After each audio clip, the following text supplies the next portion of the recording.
19 octobre 2024. Mesdames et messieurs, bonjour et bienvenue sur ce 13h au Bénin. Les titres.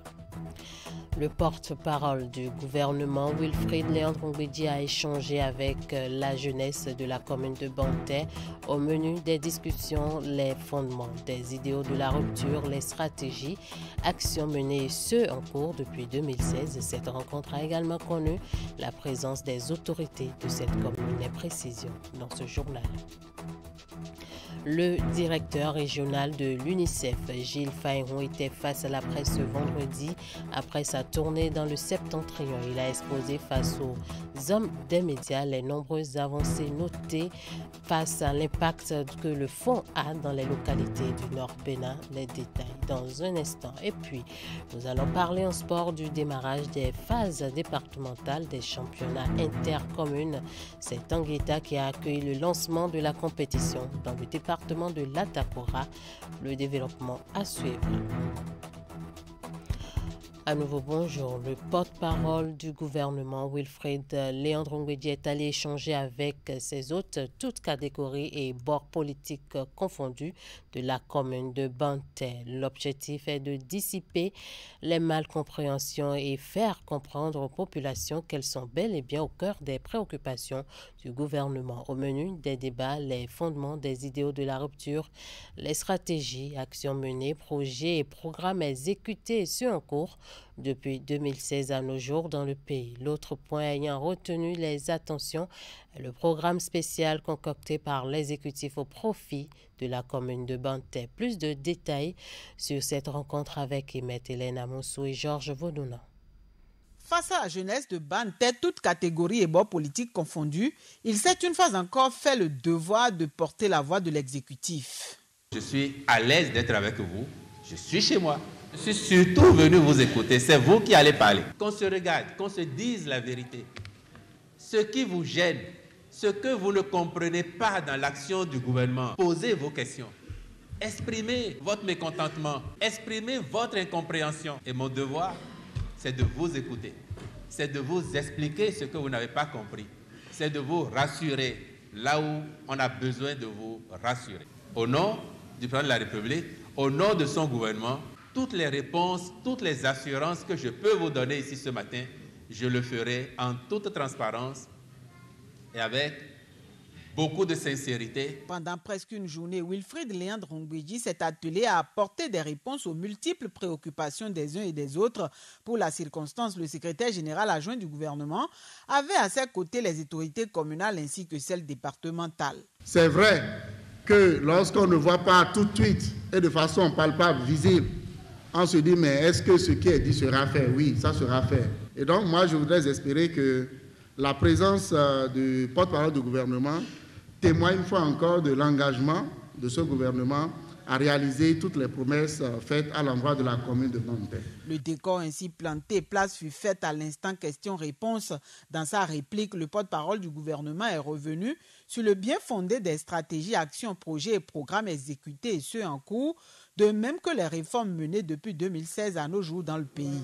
Occasion de dissiper les malcompréhensions, le rendez-vous a également permis de susciter dans l'assistance l'adhésion de plusieurs aux idéaux de la rupture. Chaque fois, on parle, la population dit ce qu'il pense et il donne des réponses. À leurs réponses, ils expliquent et tout le monde a compris. Des jeunes, des partis, tout ce qui est politique. Le président de la République veut nous faire réaliser des infrastructures ici à long terme, moyen et long terme. Ça, c'est bien beau, mais pour les populations aussi à la base, il faut la promotion de ces cadres. Il a clarifié la population sur beaucoup de sujets, en l'occurrence au projet spécial qui est pour la commune de Bantais et par rapport au sujet que les gens ont toujours parlé, les exilés politiques, surtout les fils de Bantais, qui ont eu des problèmes, qui sont hors du pays. Il a expliqué quelle est la pensée du gouvernement par rapport à ça. Par rapport aux produits vivriers, il a aussi expliqué quel est l'effort que le gouvernement fait pour qu'il y ait désormais d'amélioration. Et je suis vraiment satisfait. Longtemps attendu. L'initiative de ces échanges est appréciée de tous. Elle doit être souvent répétée selon les populations.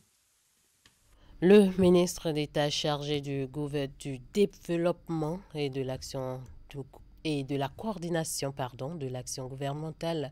Abdoulaye Biotchane a procédé jeudi 17 octobre 2024 au lancement du rapport 2024 de la population mondiale. Il s'agit du bilan des avancées dans les domaines de la santé, des droits sexuels et reproductifs depuis 1994. La présentation du dit rapport a connu la présence du ministre de l'Enseignement supérieur et de la Recherche scientifique ainsi que du représentant résident du Fonds des Nations Unies pour la population UNFPA à Cotonou.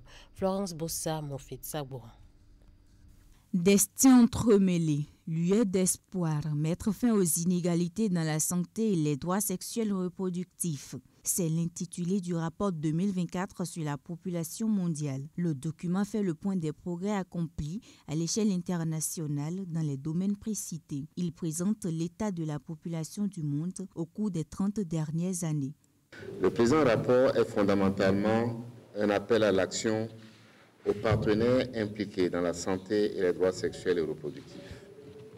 Cette action doit concerner la lutte contre les inégalités, ainsi que l'investissement dans la santé et les droits sexuels et reproductifs.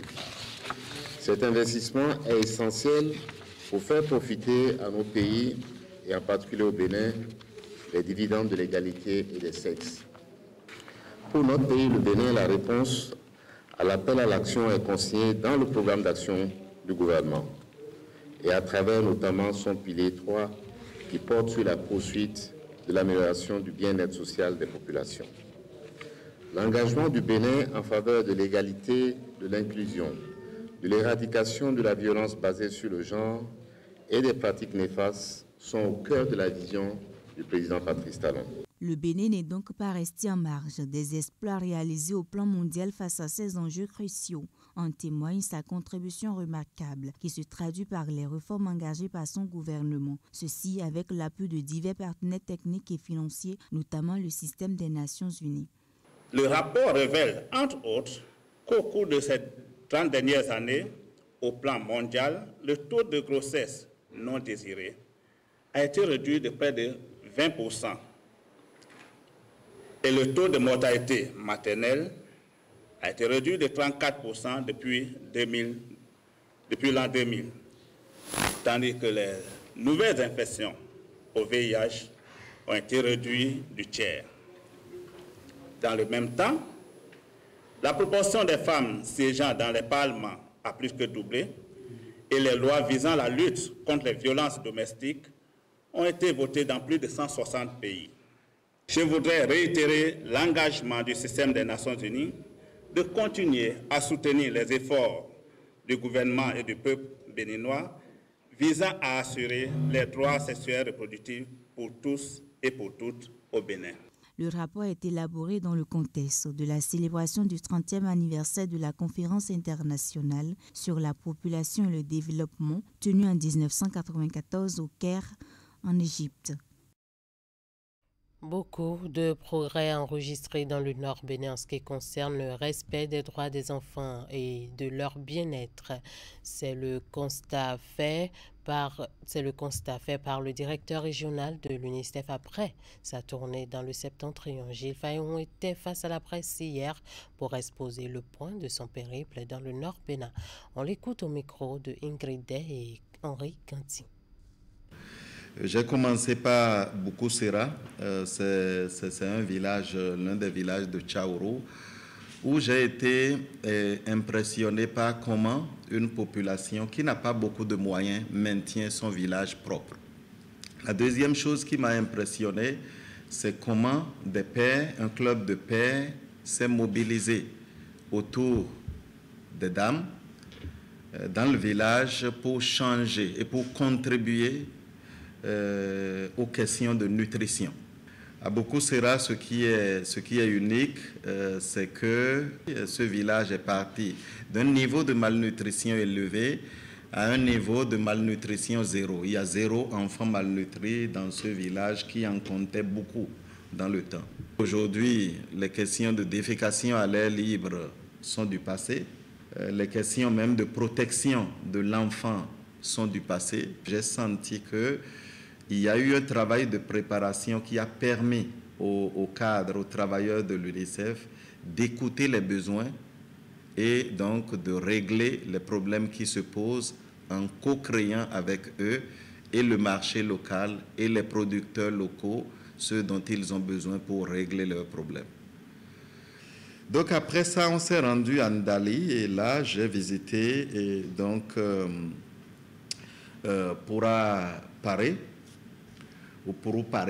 Donc à ma grande surprise, quand j'ai regardé un peu ce qui se passe au niveau des écoles, ce qui se passe au niveau des centres de santé, j'ai remarqué tout de suite que les indicateurs sont un peu plus élevés que ce qu'ils étaient il y a quelques années. Notamment à Pourparé, l'école que nous avons visitée et où il y a l'initiative de Cash Plus Care, qui est une initiative qui permet de donner et de faire un transfert de 4 000 aux filles qui ont un certain âge à leurs parents afin qu'on supporte ces parents un peu à régler les problèmes de pauvreté qui libèrent les filles, beaucoup plus de filles à l'école. Et effectivement, au-delà de l'école que j'ai visitée, les résultats partout où cette approche a été appliquée, on a vu tout de suite un bond des filles à l'école. De l'autre côté, il y a un ménage que j'ai rencontré et où il y avait des filles qui ont été accueillies par ce ménage-là simplement parce qu'il y a une veille communautaire qui permet à la communauté d'éviter tous les mariages précoces de filles. J'ai pu échanger avec les filles qui avaient moins de 18 ans. L'une d'elles, après une fête familiale, a été kidnappée. Heureusement pour elle qu'elle a pu s'échapper avec l'aide de certains membres de la communauté. Dans la suite de cette édition, un navire médical chinois a mouillé les eaux béninoises. Il s'agit du bateau hôpital Arche de Paix, accueilli jeudi dernier au port autonome de Cotonou. Il va contribuer à soigner plus de 3000 patients béninois en une semaine, signe de la coopération sino-béninoise. Une forte délégation composée d'officiels béninois et des ressortissants chinois était au port de Cotonou pour accueillir ce navire et ses occupants dans une ambiance très joyeuse et conviviale. Voici le reportage de Ulrich Gaba et Rachidi Soubero.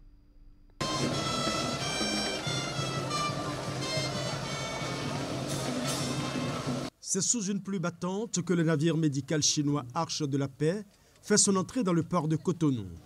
Malgré la pluie, la foule composée de Chinois et de Béninois est restée fortement mobilisée avec une ambiance qui témoigne de la ferveur des relations entre les deux pays.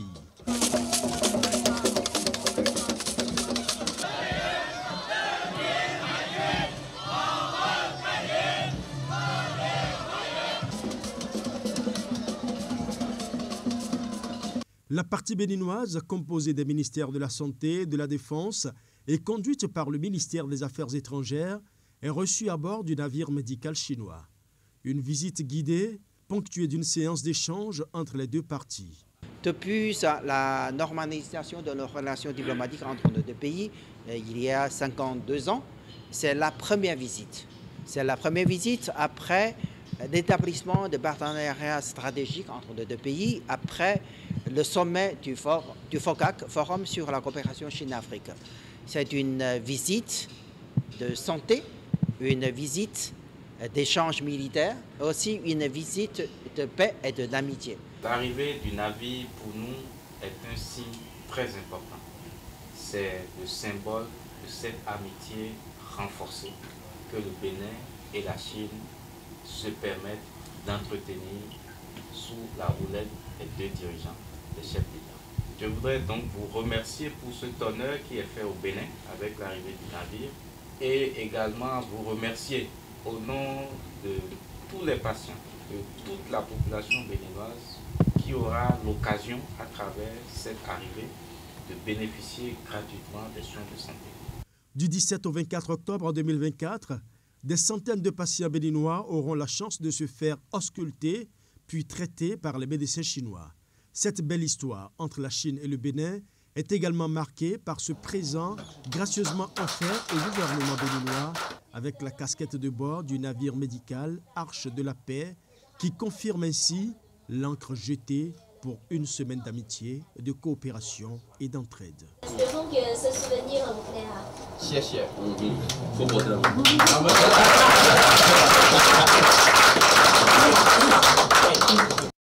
Nous parlons toujours de coopération entre le Bénin et d'autres pays. Des véhicules et un lot important de matériel militaire viennent d'être octroyés aux forces armées béninoises. C'est un don de l'État américain qui affiche à travers ce geste, qui n'est pas une première, il faut le rappeler, sa détermination pour accompagner le Bénin dans la lutte contre la menace terroriste. Le Prytanée militaire de Bembereke est le cadre choisi pour abriter la cérémonie officielle de remise de dons, cérémonie déroulée en présence de l'ambassadeur des États-Unis près le Bénin et du directeur du matériel de l'armée.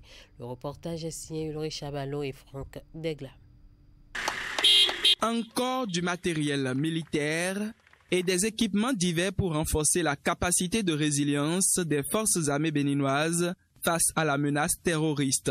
Ce don, d'une valeur de près de 2 millions de dollars, provient du gouvernement des États-Unis d'Amérique et s'inscrit dans le cadre de 2 programmes, Foundational Skill Leadership and Development et Border Security. Lors de la cérémonie de remise officielle qui s'est déroulée au Prytanée militaire de Bembereke, l'ambassadeur des États-Unis près le Bénin a réitéré la détermination de son pays à soutenir le Bénin dans la lutte contre ce phénomène qui déstabilise et fragilise les pays en voie de développement.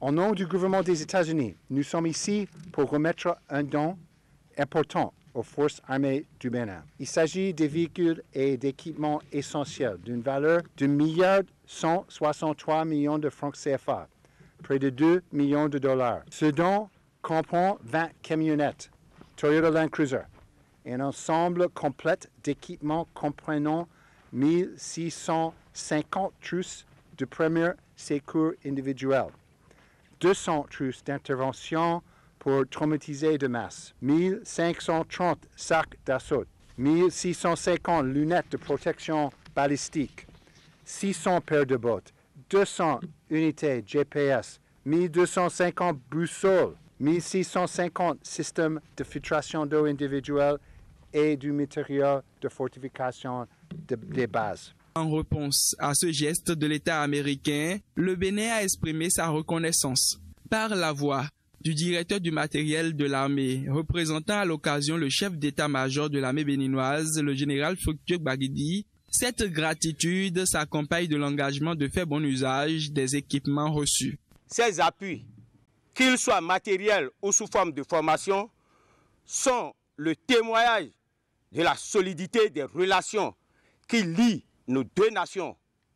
Les forces armées béninoises sont désormais de mieux en mieux équipées et préparées pour faire face aux défis sécuritaires qui se posent à notre pays et à la sous-région. Nous vous exprimons toute notre gratitude pour cette coopération fructueuse et cette solidarité exemplaire. Vous pouvez être assurés que ces matériels seront utilisés à bon escient au service de la paix et de la sécurité de notre nation. Plusieurs outils destinés au renforcement des capacités techniques des forces armées béninoises viennent ainsi s'ajouter aux nombreux dons précédents de l'État américain. Ces dons s'accompagnent également de programmes de formation initiés par les États-Unis au profit des instructeurs béninois.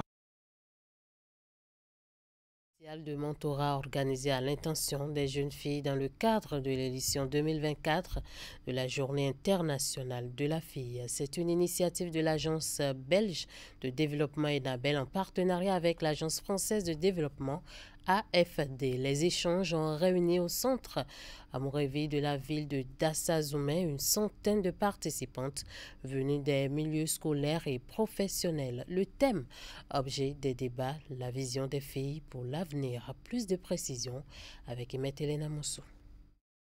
Une session spéciale de mentorat qui tient également lieu de cadre de sensibilisation. L'événement est organisé par l'Agence belge de développement ENABEL et l'Agence française de développement AFD. Les manifestations ont regroupé autour des initiateurs au centre Amourévi de Dassa une centaine de participants issus des milieux scolaires et professionnels. L'activité s'inscrit dans le cadre de la célébration cette année de la Journée internationale de la fille. Aujourd'hui, c'est la Journée internationale de la fille. Et la fille, c'est encore un enfant. La place de la fille, c'est soit à l'école ou soit dans une formation professionnelle. La place de la fille n'est pas auprès d'un mari parce qu'il faut qu'elle puisse avoir auprès de sa famille toute l'éducation, qu'elle puisse être vraiment aguerrie avant d'entrer dans la vie active. En célébrant la journée de la fille, c'est permettre à la fille d'être leader, c'est permettre à la fille de se réaliser, c'est permettre à la fille d'avoir un objectif par rapport à son avenir. Pendant trop longtemps, on a eu une approche médicalisée de la question du genre. Et dans le nouveau programme, on a voulu mettre l'accent sur l'éducation et la sensibilisation. Et c'est aussi pour ça que nous sommes réunis aujourd'hui. Placé sous le thème « La vision des filles pour l'avenir », le rendez-vous a permis, entre autres, de mettre en lumière les aspirations des jeunes filles. Ce fut aussi l'occasion d'aborder les défis à relever, de même que les diverses discriminations dont elles sont victimes. Dans les échanges animés par des hommes et femmes leaders choisis pour la circonstance, un accent a également été mis sur l'accès à l'éducation professionnelle, les violences basées sur le genre en VBG et l'égalité des chances. Beaucoup sont dans vos cas. Donc je voudrais vous demander, si vous avez besoin de moyens, rapprochez-vous des autorités. Le maire est là. Le préfet a ses portes grandement ouvertes. Vous n'allez jamais demander au préfet une audience et il va refuser. Il est très regardant sur l'éducation des filles, très regardant sur la promotion du genre dans le département des politiques. Le plaidoyer se fera pour que l'appui soit apporté aux enfants des parents qui sont dans des difficultés pour soutenir leurs enfants à l'école ou au collège. Des journées comme aujourd'hui sont précieuses pour entendre la voix des jeunes filles et des jeunes femmes et je pense que c'est maintenant que le travail commence, de penser comment est-ce qu'on va pouvoir vraiment tenir compte de cette parole. Mais nous, les adultes là dans la pièce, comment est-ce qu'on peut être alliés tous les jours pour pouvoir, ne pas être un obstacle à ces rêves des jeunes filles nous-mêmes, mais aussi pouvoir être des alliés pour lever les obstacles éventuellement qui sont dans leur chemin. Pour encourager les jeunes filles à faire les meilleurs choix en vue de leur épanouissement, l'assistance a eu droit à des témoignages inspirants et des modèles de femmes ayant réussi ont été cités, d'autres leur ont été présentés.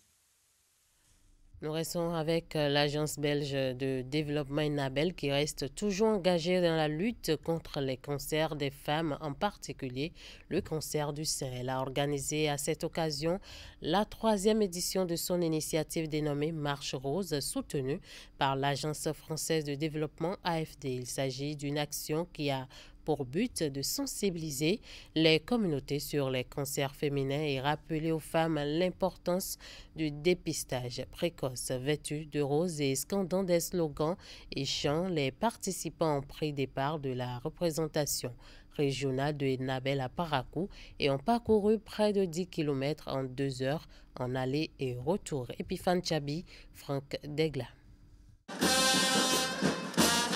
Cette marche dénommée Marche Rose, organisée par Enabel avec le soutien de l'Agence française de développement, a mobilisé le personnel de ces 2 structures et bien d'autres. Les participants à cette marche qui s'inscrit dans le cadre du mois d'Octobre Rose, une campagne mondiale et annuelle de communication destinée à sensibiliser les femmes au dépistage du cancer du sein, sont restés collés aux objectifs de cette initiative. Les messages inscrits sur les pancartes et banderoles montrent l'intérêt de Enabel Bénin dans sa lutte engagée contre le cancer du sein. C'est vrai qu'on consacre le mois d'octobre pour faire les manifestations grand public, mais la lutte contre les cancers féminins ne doit pas être une affaire d'octobre, mais un combat de tous les jours.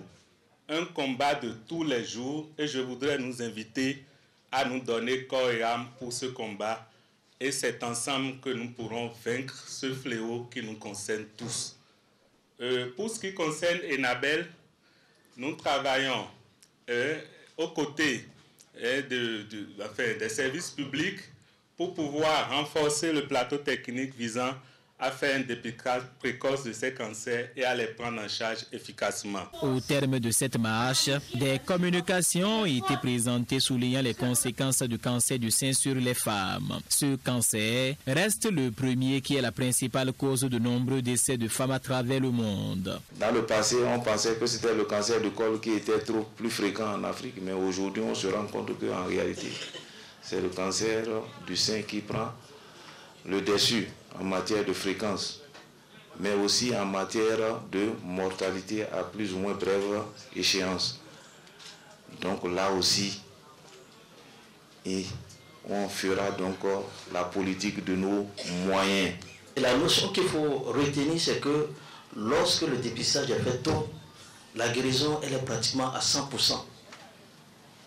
Et lorsque le dépistage est fait tôt, le traitement il n'est pas du tout compliqué. C'est un traitement qui se fait au maximum en 10 minutes. Au cours de la même consultation, on traite la femme et on sait qu'elle est guérie de son cancer. Pour cette 3e édition, la marche rose de Enabel a été une fois encore une opportunité pour les partenaires au développement intervenant dans le secteur de la santé de montrer et de renouveler leur engagement pour la lutte contre les cancers féminins et de façon spécifique le cancer du sein.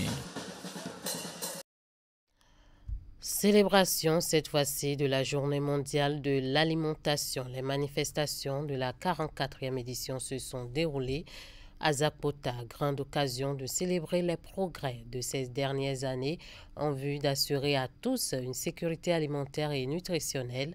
Les réjouissances ont aussi servi de cadre de réflexion pour des projections plus rassurantes. Les festivités sont complètes avec le lancement de la 28e édition de Téléfoods au Bénin. Le thème retenu cette année pour la célébration sur le plan mondial est intitulé « Droit aux aliments au service d'une vie et d'un avenir meilleur ». Les précisions. 44 ans que la célébration perdue, la Journée mondiale de l'alimentation est commémorée chaque 16 octobre. Elle a pour, entre autres objectifs, de renforcer la sensibilisation pour promouvoir les actions en faveur des personnes souffrant de la faim dans le monde, mais aussi faire prendre conscience de la sécurité alimentaire et nutritionnelle. C'est aussi l'occasion de nous rappeler l'importance de certaines thématiques que sont la sécurité alimentaire, la durabilité alimentaire, la nutrition, l'agriculture durable et l'épineuse problématique de la question de la lutte contre la faim. Chacun devrait avoir le droit à une alimentation adéquate. C'est pourquoi nous devrions nourrir l'ambition légitime d'aller plus loin en nous attelant résolument au règlement des fondamentaux du développement de notre pays en lien avec l'ODD 2 et les autres ODD et en parfaite harmonie avec le programme d'action du gouvernement. Au Bénin cette année, les festivités ont eu lieu à Zapota. Les manifestations sont couplées avec le lancement de la campagne nationale de plaidoyer pour l'intensification de la nutrition. Elles ont réuni de nombreux acteurs, de même qu'une frange de la population, autour des organisateurs et les autorités. Ce rassemblement a été le cadre de rappeler les efforts de l'exécutif en vue de garantir la sécurité alimentaire et nutritionnelle aux Béninois. Pour chacune des initiatives entreprises, l'appui des partenaires n'a pas fait défaut. D'ailleurs, à l'occasion, ces derniers ont encore réitéré leur engagement. Les défis sont nombreux, mais ils ne sont pas insurmontables pour garantir que nos systèmes alimentaires soient plus efficaces, inclusifs, résilients et durables.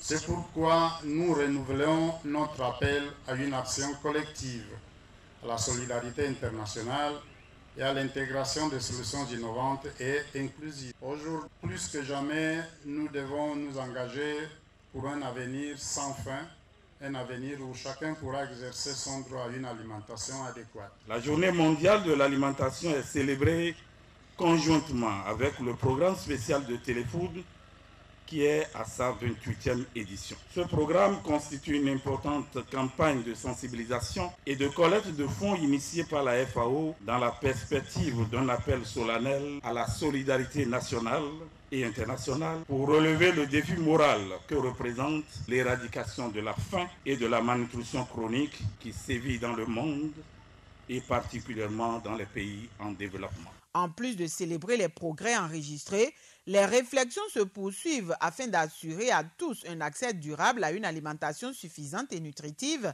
Le thème objet des débats et analyses est articulé ainsi qu'il suit: le droit aux aliments au service d'une vie et d'un avenir meilleur. Un séminaire en vue de donner aux nouveaux analystes les notions essentielles en matière de régulation des médias. La session de renforcement de capacité est organisée par la Haute Autorité de l'Audiovisuel et de la Communication AC, prévue pour durer 2 jours. La formation est animée par des personnes ressources avérées. Plusieurs communications l'ont meublée. Plus de détails dans ce reportage. Garant d'une veille rigoureuse sur le paysage médiatique du pays, ils sont ici invités par la Haute Autorité de l'Audiovisuel et de la Communication HAC. Tous prennent part à une formation dont l'objectif est de leur donner les notions essentielles en matière de régulation des médias. Ils lisent, ils écoutent les organes, ils écoutent les émissions des organes, essayent de voir est-ce que ces organes respectent tout ce qui est dans les conventions signées et respectent les textes en vigueur dans la République. Et ils permettent, ce sont les bras armés qui permettent à la HAC de savoir comment est-ce que ces différents organes-là passent le message selon les textes et selon les règles. Donc ces gens ont besoin d'être outillés. Bien évidemment, il faut qu'ils aient la connaissance des textes législatifs et réglementaires dans le secteur des médias du Bénin. Déjà, nous sommes là en tant qu'analystes nouveaux recrues, donc nous allons, à travers cette formation, ou ces 2 jours de formation, apprendre davantage des notions sur la régulation en matière de médias au Bénin, les différents rôles des analystes, que ce soit au niveau de la télévision, de la radio ou de la presse écrite, donc davantage s'outiller pour mieux répondre aux attentes en matière de coordination des médias. Outre la collecte d'informations, les analystes observent et rendent compte du contenu diffusé dans les organes audiovisuels, les journaux de la presse écrite ainsi que les médias en ligne.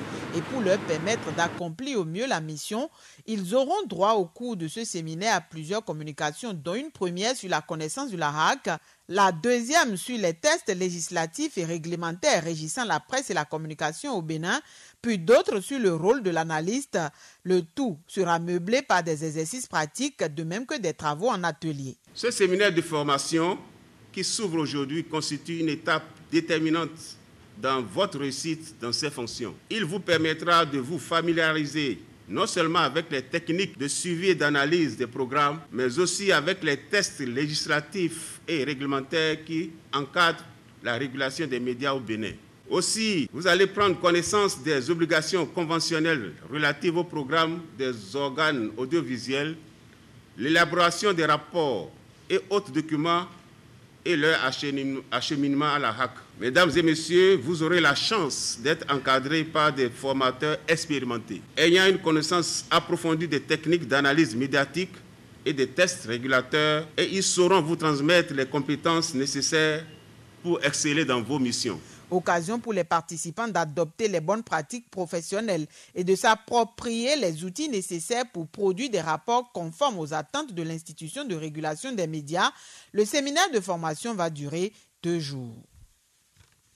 Je l'annonçais en début d'édition, les phases départementales des championnats intercommunes ont démarré depuis le 12 octobre 2024 dans les 12 départements du pays. Dans le département de la Takora, le top de cette compétition qui a mobilisé au stade omnisport de Tanguita de jeunes scolaires et non scolaires, hommes et dames de moins de 15 ans, a été donné par le directeur départemental des sports à Takora, accompagné du maire de la localité, Alassane Arouna, pour les détails.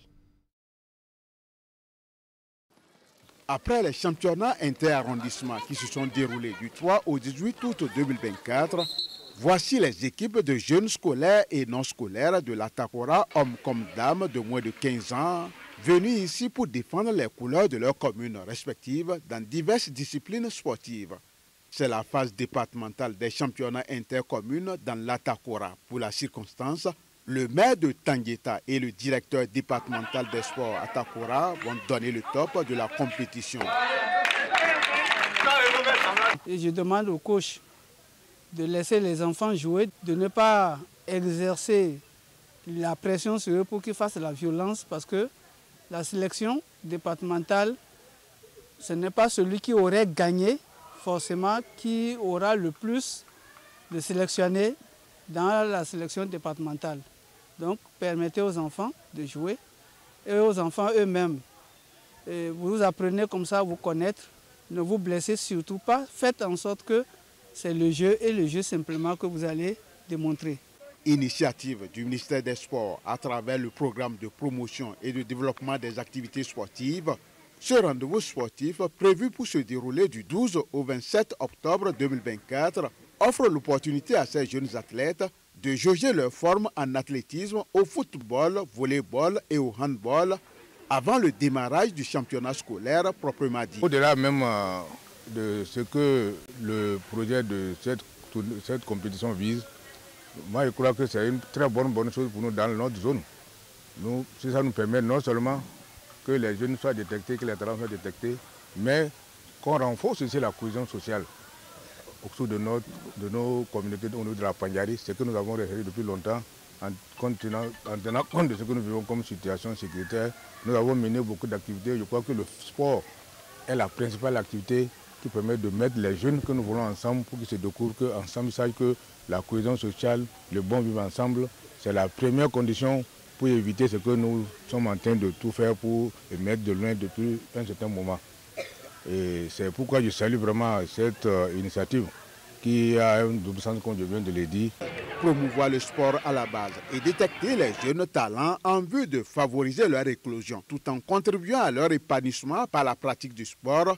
Tels sont les objectifs visés par le ministère des Sports. Occasion pour les commissions de détection de confirmer les talents présélectionnés toujours en compétition.